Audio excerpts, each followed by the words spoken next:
Selamat pagi, selamat datang kembali di channel Pangestu Tani. Nah, pagi ini kita akan melakukan perawatan bibit durian pada saat curah hujan tinggi. Nah, kenapa kita lakukan perawatan lebih intensif pada saat curah hujan tinggi? Karena keadaannya lebih lembab, tanaman lebih lembab, jadi akan mudah terserang penyakit.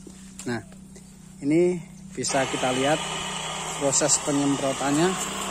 Nah, itu harus betul-betul merata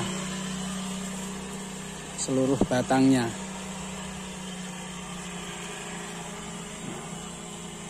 Dan jangan lupa pakai masker karena ini terdiri dari bahan-bahan kimia, fungisida dan insektisida ditambah dengan perekat. Itu harus betul-betul merata.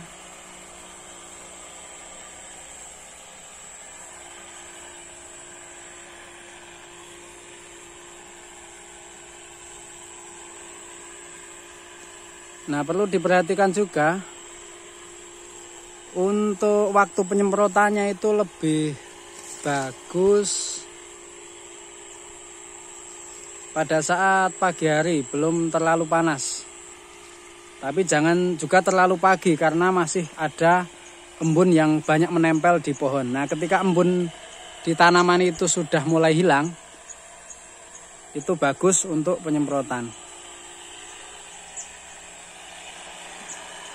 Jadi nanti fungisida sistemiknya juga terserap tanaman ketika pagi hari mulai ada sinar matahari.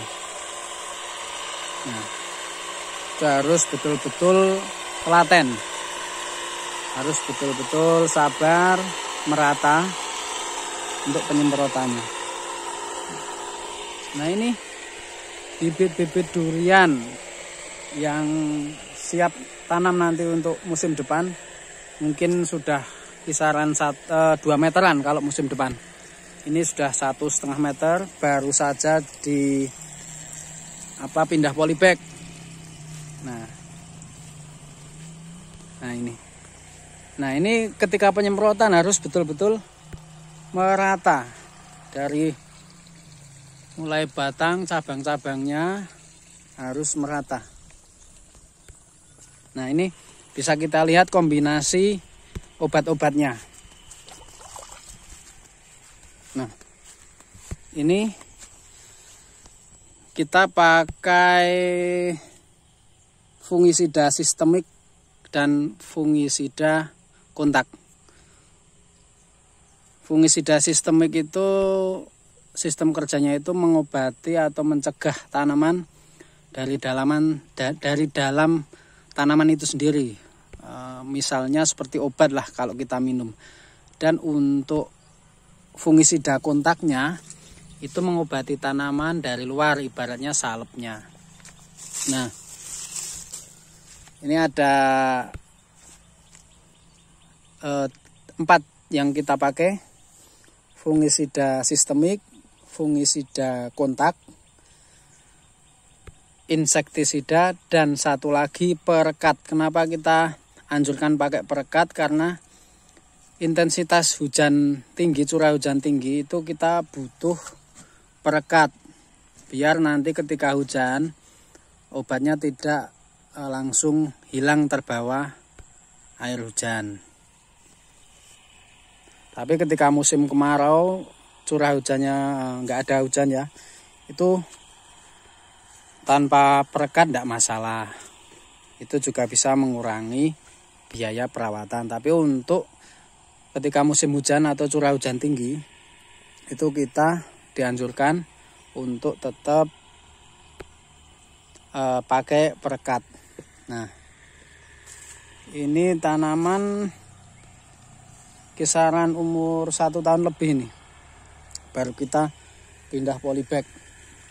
Nah, ini itu proses pemindahan polybag dari 2530 ke polybag ukuran 40-40. biar pertumbuhannya lebih maksimal dan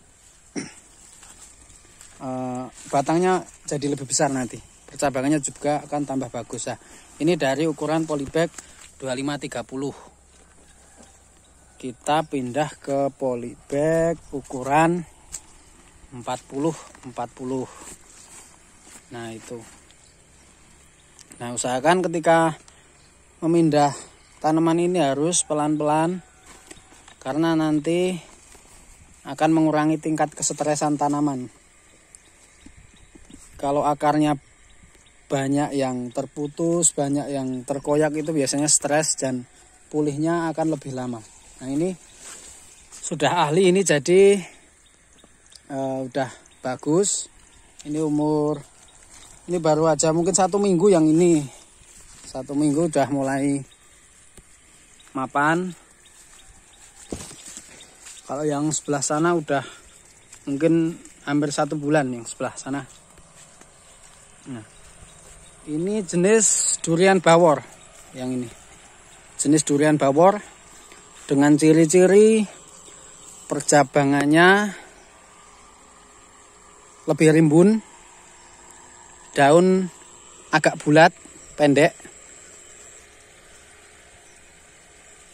buahnya juga besar. Nah, buahnya juga besar untuk durian bawor. Beda kalau durian musangking.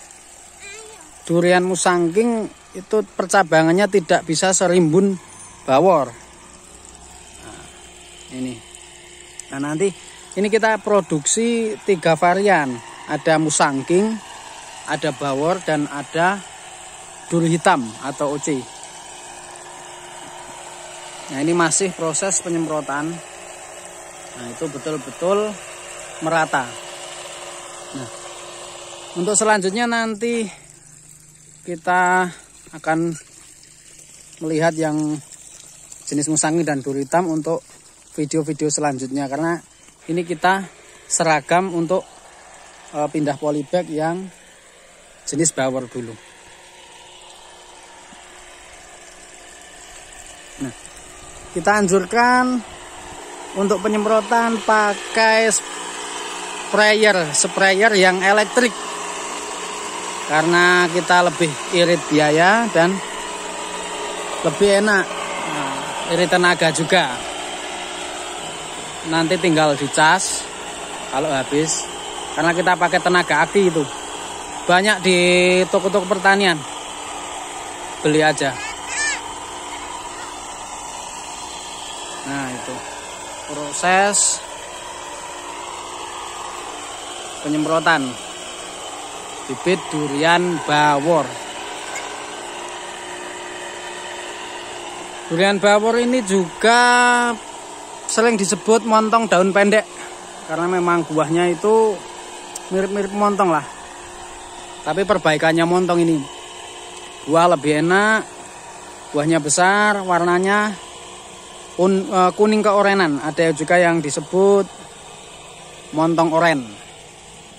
Kalau montong yang generasi pertama masuk itu montong yang dagingnya putih. Untuk penyakit pun lebih tahan yang jenis montong oren atau jenis bawor ini menurut pengalaman saya. Jadi terserah pendapat masing-masing, tapi ini menurut pengalaman kita. Nah, mungkin sampai sekian video kita kali ini. Nanti lain kali kita sambung lagi. Terima kasih.